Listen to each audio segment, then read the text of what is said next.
지금이 4차 산업혁명의 시대다. 도대체 뭔지도 모르겠는데 4차 산업혁명, 4차 산업혁명 합니다. 1차 산업은 농업이었죠. 그리고 2차 산업은 공업이었어요. 3차 산업혁명은 유통, 정보 뭐 이런 것들일 것입니다. 근데 4차 산업혁명이 뭐냐? 그러니까 탁 떠오르는 단어가 AI, 인공지능, 또 로봇 그런 얘기를 해요. 그것이 막 서로 융합하고 그런다고 얘기를 하고 또 한마디로 정리를 해봐라. 그러니까 트랜스휴머니즘 이런 말이에요. 휴머니즘은 인본주의를 휴머니즘이라고 하는데 그것을 대체할 수 있는 휴머니즘이 뭘까? 뭐 탈인본주의 아니면 초인본주의 뭐라고 얘기해야 될지 모르는데 하여튼 쉬운 설명으로 우리가 잘 알아들을 수 있는 것은 최근에 이세돌이라는 바둑의 천재를 AI가 이겨버렸죠. 이제 좀 슬픈 얘기인데 다보스 포럼이라고 얘기하는 그 월드 이코노미 포럼 WEF에서 뭐라고 얘기했냐면 2020년도까지 710만 개의 일자리가 없어진다. 더 구체적으로 얘기하면 이런 거예요. 올 1월 28일 날 중앙일보에 어떤 기사가 났냐면 영국 런던에 매장이 하나 열리는데 이 물건 파는 매장이 1000평이 넘는 매장을 다 로봇가 관리하고 직원이 3명, 많을 때 6명이 들어가는 아마존 고라는 매장이 런던 시내에 열린다. 월마트도 지금 싹 바꿔서 사람 다 내쫓고 기계하는 거로 바꿀 수 있는데 지금 미국 사람들이 반대하고 있기 때문에 못하고 있다. 우리 현실 얘기를 하자면 지금 2017년 4월 말일인데 2020년까지는 매장의 점원들이 없어진대요. 우리 애기들도 대학교 방학 때 여기 편의점 가서 아르바이트 하잖아요. 이제 없어진다는 거예요. 그걸 기계가 다 한다는 거예요. 시급 5,000원, 6,000원도 이제 못 받게 생긴 시대가 왔다 이거죠. 중국의 쿤샨이라는 곳이 있는데 거기에 그 아이폰이나 삼성에다가 물건을 납품하는 팍스콘이라는 아주 큰 공장이 있어요. 그게 뭐 노동력을 착취하네 뭐 어쩌네 말이 많았는데 최근에 6만 명 직원을 해고시켜 버렸습니다. 로봇가 대신합니다. 그게 무슨 훨씬 관리비가 적게 든다는 거예요. 앞으로 11만 명까지 그 회사에서 자리를 잃게 된다. 이 진짜 슬픈 얘기죠. 일본 오사카 나가사키현 사세본에는 헨나 호텔이라는 호텔이 있대요. 근데 이 헨나는 일본말로 이상하다, 스트레인지하다 이 말인데 이 호텔에 딱 들어가면 그 예쁘게 생긴 로봇가 체크인을 접수를 받는데요. 그리고 벨보이도 로봇이래요. 가방까지 다 방에까지 날라다 주죠.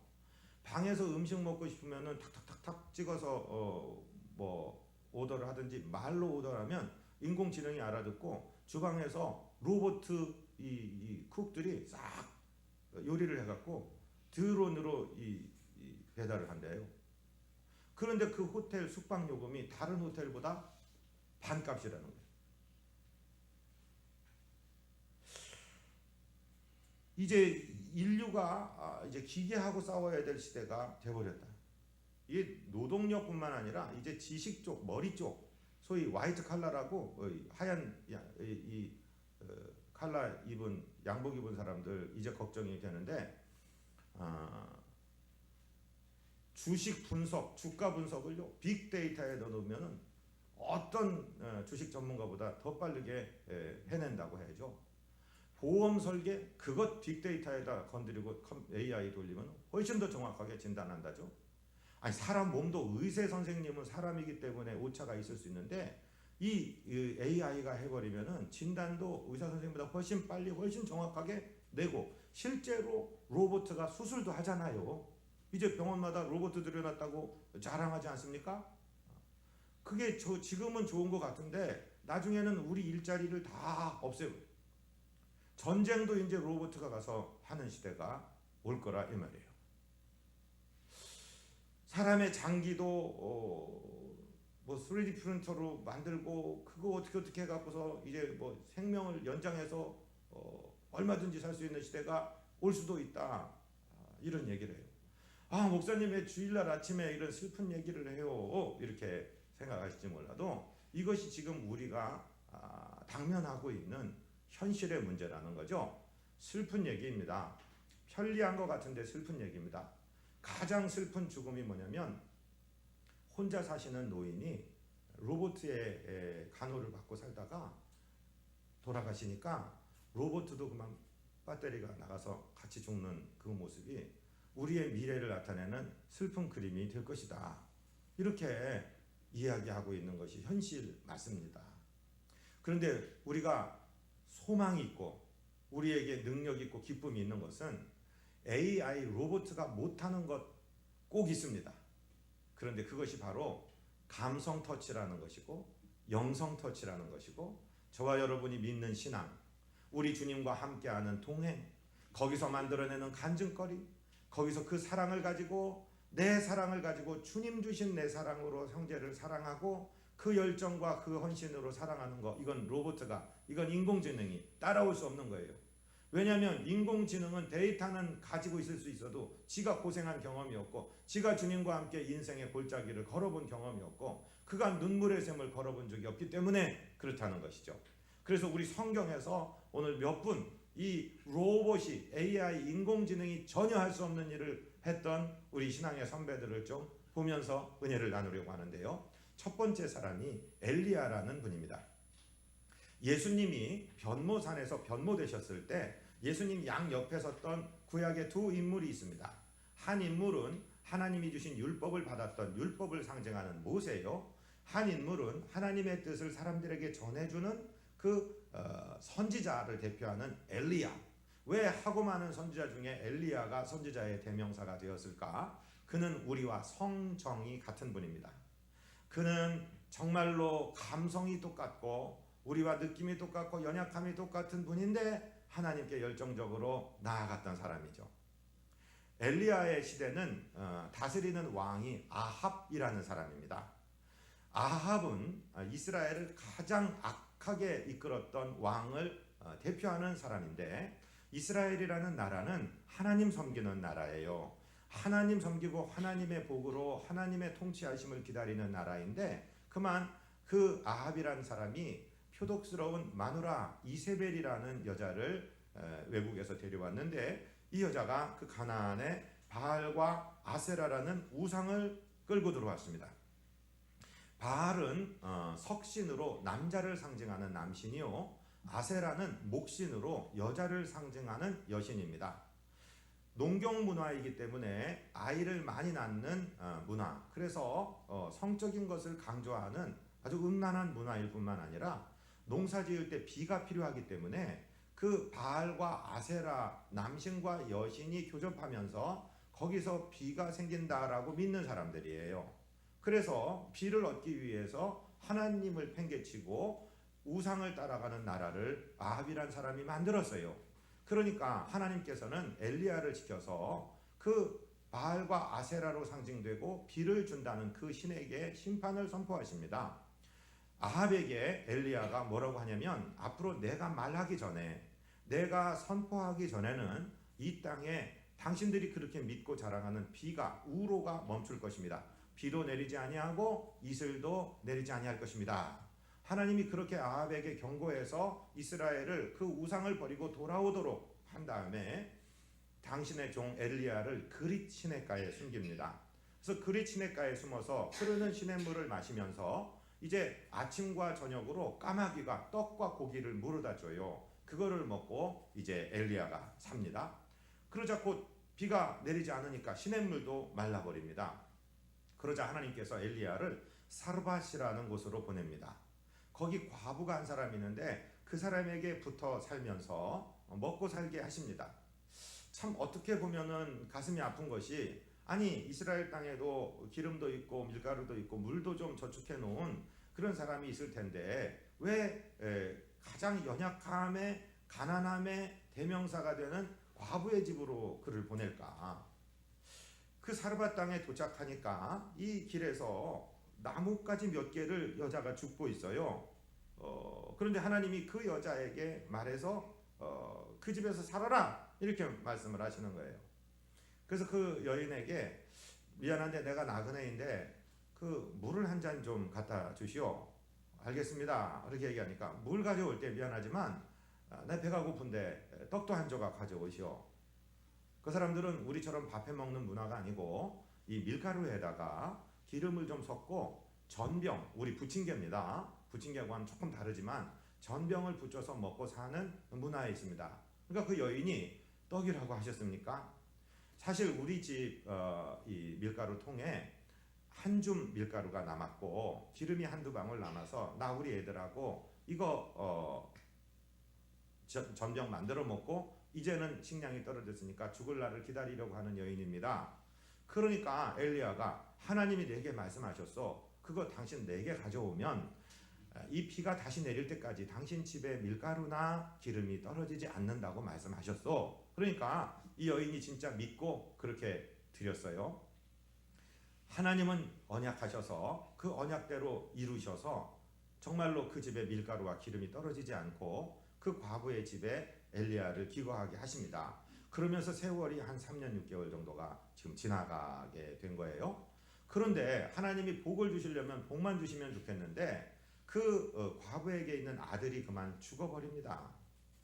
그러자 이 엘리야가 그 아들의 생명을 살려달라고 기도를 하는데 그것을 오늘 주보에 기록을 해놨어요. 오늘 주보를 보시면서 열왕기상 17장 19절에서 22절까지의 말씀을 우리 함께 한 음성으로 읽겠습니다. 아멘.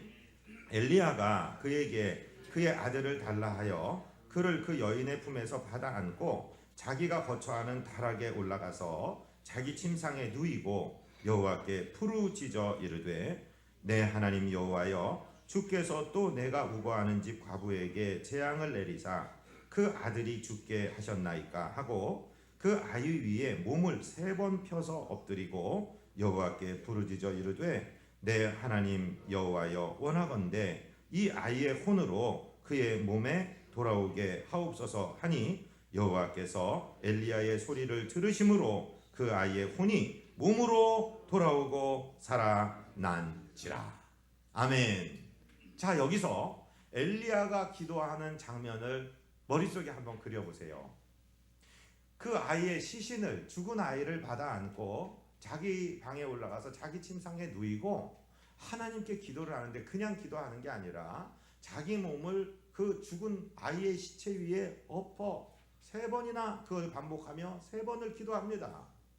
하나님, 어찌해서 이 가련한 집안에 내가 지금 밥 얻어먹고 있는 것도 참으로 부담스러운데 이 아이를 데려가시면 내가 여기서 어떻게 선지자로서 지금 할 일도 없고 그저 하나님이 정한 시간까지 여기 있어야 되는 상황인데 어떻게 있겠습니까? 하나님, 이 아이의 혼을 좀 돌려주십시오. 하나님 살려주십시오. 기도 한 번 하고 끝난 게 아니라 다시 한번 그 아이의 몸에 위에 엎드려서 이것은 이 바디 랭귀지는 도대체 하나님께 무엇을 나타내려고 하는 것일까요? 자기 몸에 무슨 약품이 묻어 있어서 그 아이를 살릴 수 있는가요?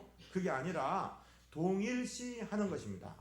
이것을 엠파시라고 합니다. 자기의 감정을, 자기의 생명을 이입시키는 거예요.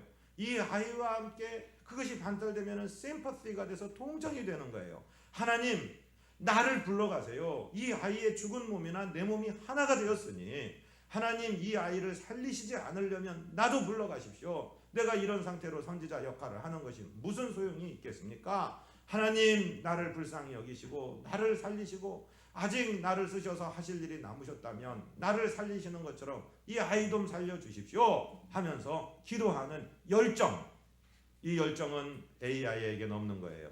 이 열정은 로봇에게는 없는 거예요. 오직 하나님의 사랑을 입은 하나님의 사람들, 하나님의 종들에게만 있는 줄로 믿으시기를 바랍니다. 그렇게 3번이나 반복해서 기도합니다. 여러분, 컴퓨터는 아주 발달하고 거기다가 무슨 감성이 있는 것처럼 음성도 넣을 수 있고 뭐 감성 비슷한 거를 넣을 수 있는데 그거 전부 사기입니다. 전부 가짜입니다. 사람에게 있는 열정은 기계에게 넣을 수가 없는 거예요.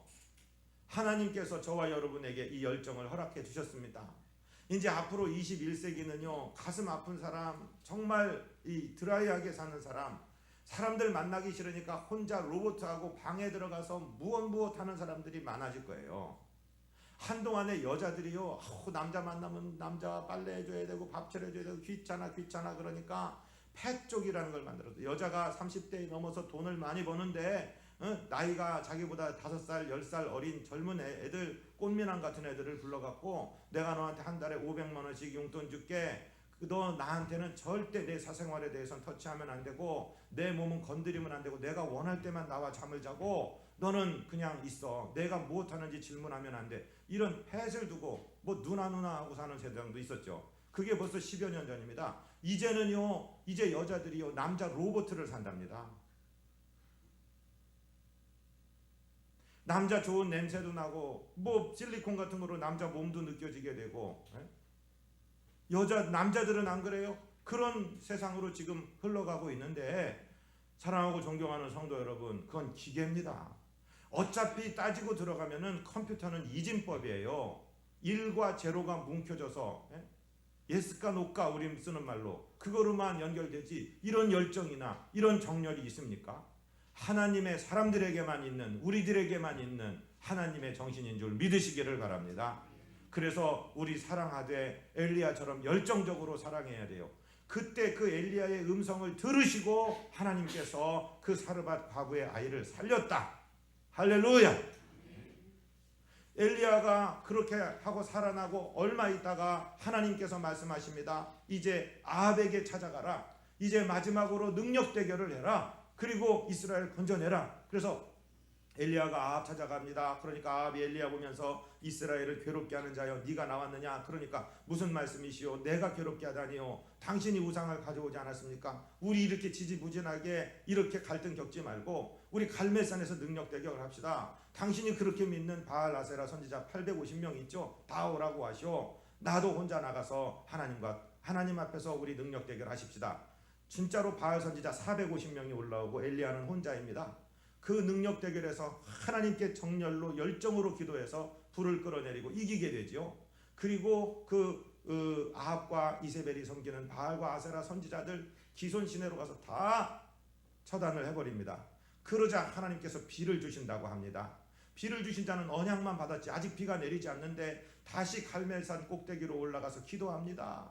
아무리 기도해도 하나님이 언약은 하셨는데 비가 내리지 않는데요, 그 열왕기상의 기사에 보면 머리를 무릎 사이에 집어넣고 기도합니다. 그러면서 자기 시종에게 얘기합니다. 얘야, 가서 동편 하늘을 좀 봐라. 구름이 좀 떠오르는지 봐라.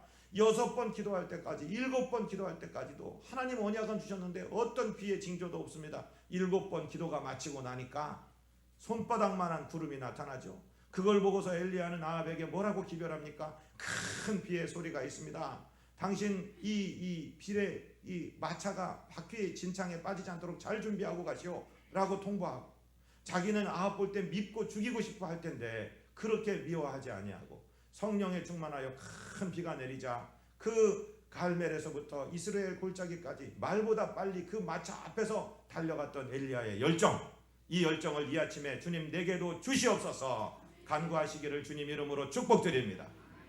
그런가 하면 그의 제자 엘리사도 똑같은 일을 합니다. 엘리사는 전국을 돌아다니면서 순회 전도하는 선교사입니다. 그런데 수넴이라는 지역에 있을 때 이번에는 과부가 아니고 남편이 있는 유복한 여인이 하나가 있습니다. 이 여인이 자기 남편에게 얘기합니다. 여보, 내가 영적으로 느끼고 내가 아무리 봐도 엘리사 저분은 하나님이 기뻐하시는 선지자가 틀림없어. 그러니까 우리 수넴 지역에 올 때는 이런 사관에 머물게 하지 말고 우리가 당신 돈이 있으니까 서재를 하나 마련하십시다. 그래서 이분을 위해서 서재를 만들어 침상을 만들고 책상을 만들고 강권합니다. 선지자님, 언제든지 우리 수넴 지역에 오실 때는 그 다른 데 가지 마시고 우리 집에서 머무시면은 저희가 잘 섬기겠습니다. 이래서 이제 엘리사가 올 때마다 신세를 지는 거예요. 뭘 부탁하고 청탁하는 것도 없이 계속 신세만 지니까 엘리사가 마음이 참 괴롭습니다. 그래서 물어봅니다. 여인이시여, 내가 당신에게 뭘 좀 도와드리면 되겠습니까? 이스라엘 최고의 선지자니까 임금님하고도 통하고 어떤 것들 자기 뭐 연락 한 통이면은 다 될 수 있는 일로 생각해서 물으니까 그 여자가 대답합니다. 나는 내 백성 가운데 사나이다. 즉 평안하게 그런 청탁 좋아하는 사람이 아닙니다. 이렇게 답변을 하는 거예요. 그러니까 엘리사가 사환에게 잘 알아봐라. 이 여자가 뭐가 필요한 게 분명히 있을 거야. 하니까 이 사람이 부자고 그 부부 금슬도 좋은데 자식이 없어요. 그래. 그래서 그 여자를 불러서 얘기합니다. 내년 이맘때 당신에게 아들이 있을 겁니다. 그러자 여자가 신중한 여자예요. 선지자님이요, 제게 농담하지 마십시오. 이렇게 얘기를 하고 지나고 진짜로 1년 만에 그 아이를 얻었는데, 이 아이가 저기 자라서 뭐 한 서너 살이 됐을지 모르겠습니다. 자기 아버지의 일터에 밭에 갔다가 갑자기 아이고 머리야 하니까 그 아이의 아버지가 어머니에게로 보내라 그래서 갔어요. 갔더니 이 아이가 어머니 무릎을 베고 아이고 머리야 하다가 그만 죽어버렸습니다. 그러자 이 여인이 이것은 하나님이 주신 아이니까 하나님이 책임지셔야 된다 생각하고 그 엘리사 선지자의 방에 그 아이의 시신을 올려놓고 사환들을 부릅니다. 자기 남편에게 얘기합니다. 내가 갈멜산에 계신 선지자에게 좀 다녀오겠습니다. 남편이 오늘 주일도 아니고 월삭도 아니고 뭔 절기도 아닌데 왜 거기 선지자한테 간다는 거야? 그러니까 평안입니다. 이렇게 얘기하고 그 사환에게 얘기하죠. 나귀의 안장을 깔고 나를 태우고 내가 말하기 전에는 속도를 늦추지 말고 최대 속도로 가서 그 하나님의 선지자에게 가자. 갑니다. 보니까 멀리서 엘리사가 바라보니까 여인이 오는데 굉장히 긴급한 일입니다. 가서 자기 사환을 보내면서 평안한 일인지 긴급한 일인지 슬픈 일인지 물어봐라. 그러니까 사환이 돌아와서 평안이라고 합니다. 즉 이 여인은 응답 못할 사람에게 말을 하지 않고 그리고 이 엘리사 선지자에게 도달해서 선지자의 발목을 잡고 울기 시작합니다.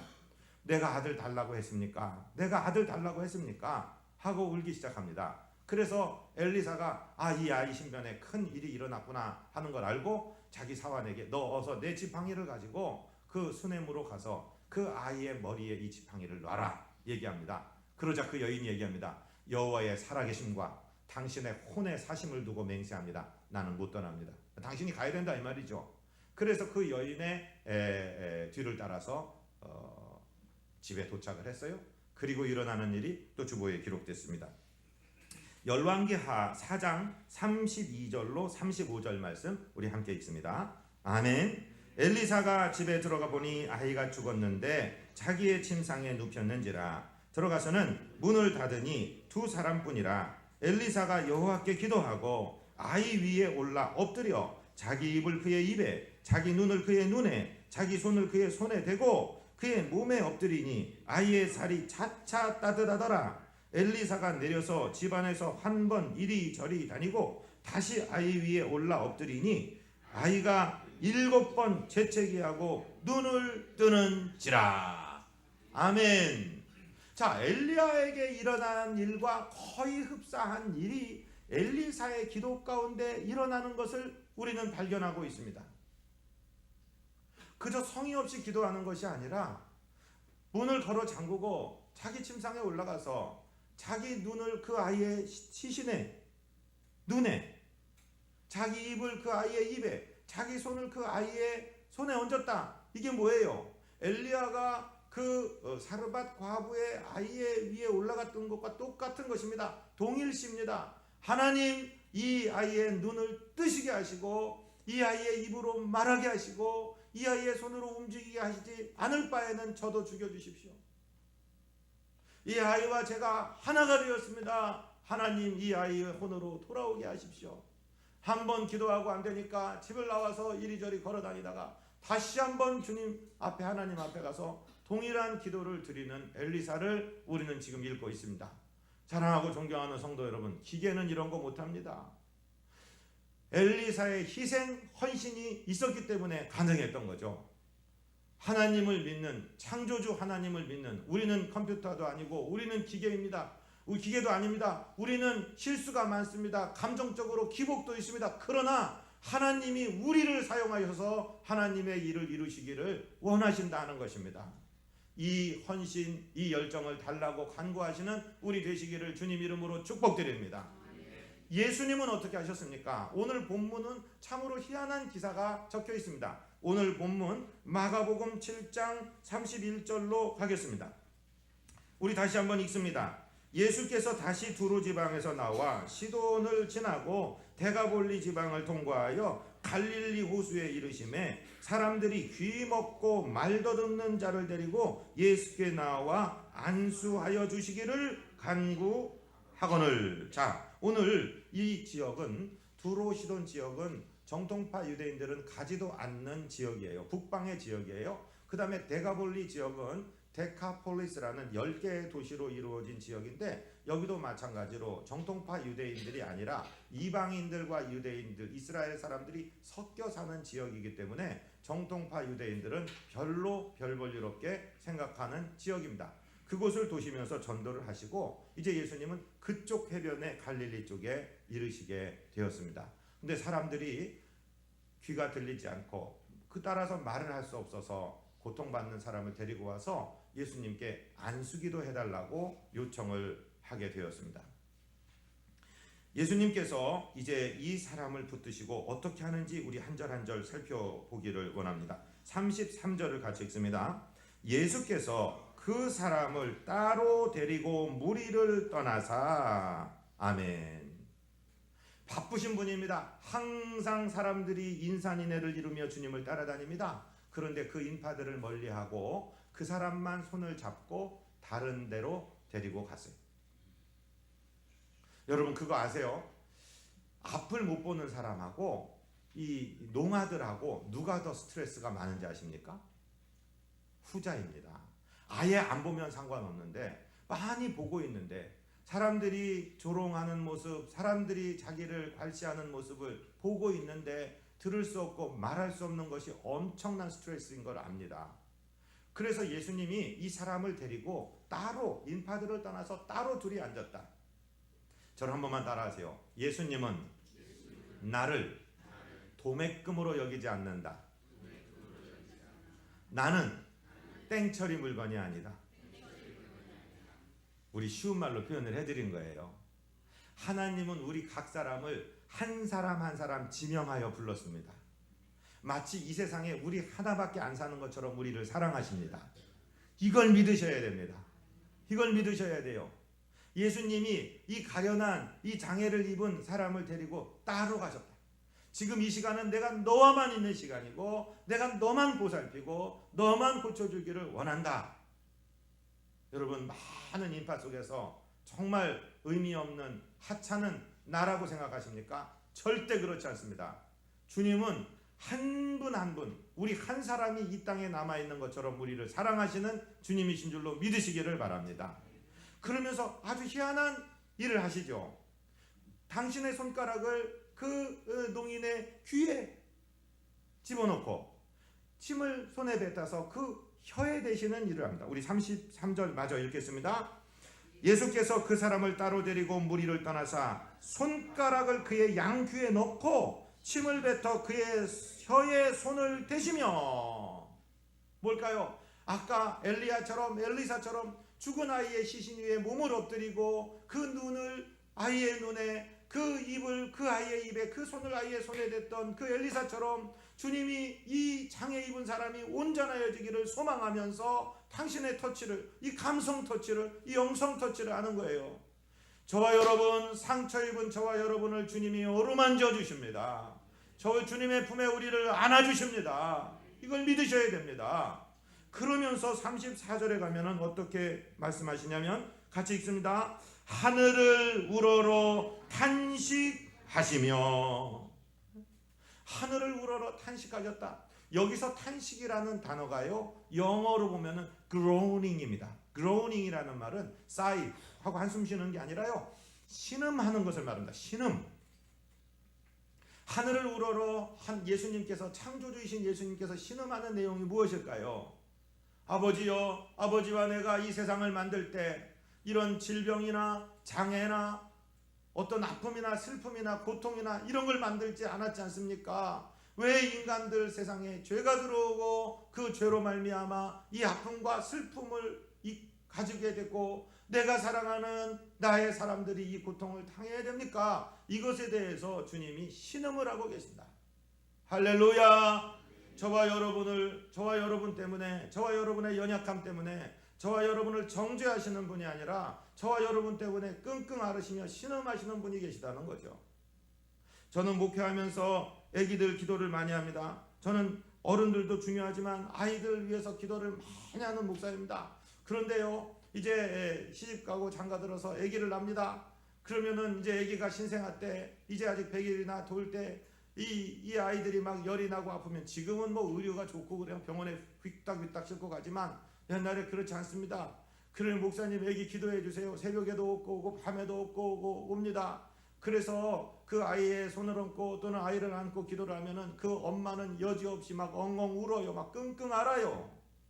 그 어머니의 탄식이 예수 그리스도께서 저와 여러분을 위해서 하늘을 우러러 탄식하시는 그 신음소리인 줄 알게 되시기를 바랍니다. 주님은 저와 여러분을 도매금으로 여기지 아니하시고 작업 대상으로 여기지 아니하시고 사랑받는 자녀로 여기시면서 우리가 연약한 부분에 대해서 그분이 끙끙 앓고 계시다는 사실입니다. 그러면서 말씀하세요. 4절 후반에 보면은 에바다 하시니 이는 열리라 하는 뜻이라. 이 에바다는 창조주의 선포입니다. 창세기 1장에서 빛이 있으라 말씀하셨대. 빛이 있었던 것처럼 저와 여러분에게 에바다 열려라 라고 말씀해 주십니다. 아멘. 주의 음성을 들으시기를 바랍니다. 그러자 그의 귀가 열리고 혀가 맺힌 것이 풀어졌습니다. 35절입니다. 그의 귀가 열리고 혀가 맺힌 것이 곧 풀려 말이 분명하여 졌더라. 아멘.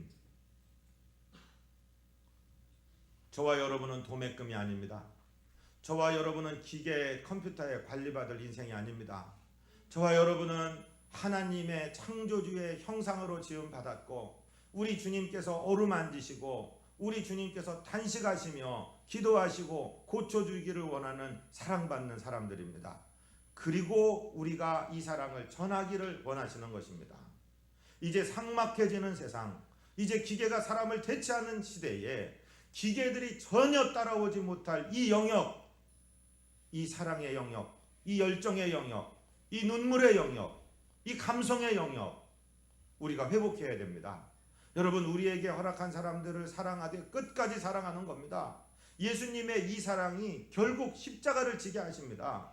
우리의 질고를 담당하시고 채찍에 맞으시고 십자가를 지심으로 우리의 죄를 담당합니다. 로봇 아무리 찔러봤자 피 안 나옵니다. 보혈 안 나옵니다. 우리 구주 예수 그리스도만이 저와 여러분을 위해서 당신의 몸을 주셨습니다. 그리고 우리에게 이제 이 길을 걸으라고 말씀하십니다. 주님은 십자가 지시고 부활하시고 선교 명령 남기시고 하늘나라에 올라가셔서 지금도 아버지 하나님의 보좌 우편에서 기도하고 계신데 주님의 약속을 따라 성령이 오셨습니다. 예수 그리스도의 영인 성령이 우리 안에서 하시는 일이 무엇인지 우리 오늘 주보를 보시면은 로마서 8장 26절이 있습니다. 같이 읽습니다. 이와 같이 성령도 우리 연약함을 도우시나니 우리는 마땅히 기도할 바를 알지 못하나 오직 성령이 말할 수 없는 탄식으로 우리를 위하여 친히 간구하시느니라. 아멘. 여러분, 우리가 이렇게 예배당에 와서 앉아있는 것이 어쩌다 보니까 된 거 아닙니다. 우리 안에 있는 예수 그리스도의 영 성령께서 말할 수 없는 탄식으로 우리의 영에게 말씀하셨습니다. 오늘 예배당에 가거라. 나를 찾아 나를 경배하고 예배 드리거라. 그리고 우리가 기도하려고 머리를 숙이면 뭐라고 기도해야 될지도 모르는데 우리 안에 예수 그리스도의 영 성령께서 말할 수 없는 탄식으로 신음하시면서 끙끙 앓으시면서 우리를 위하여 기도하고 계시고 하나님께서는 이 성령의 마음을 아시기에 우리의 기도를 받아주신다. 할렐루야. 오늘 이 믿음으로 전진하시고 오늘 이 한 주간 살아갈 때 이 열정으로 이 헌신으로 이 예수 그리스도의 사랑으로 사랑 전하여 승리하는 저와 여러분 되시기를 주님 이름으로 축복드립니다. 하나님 우리 아버지 감사합니다. 우리를 버려두지 아니하시고 우리를 어루만지시며 우리를 동행해 주시며 탄식하시며 고쳐주시는 주님을 그 은혜 가운데 우리가 만났사오니 이 주님의 명령대로 주님 손 붙잡고 달려가 이 사랑 전하는 승리자들 되도록 인도해 주옵소서. 예수 그리스도의 이름으로 믿사옵고 간구하옵나이다. 아멘.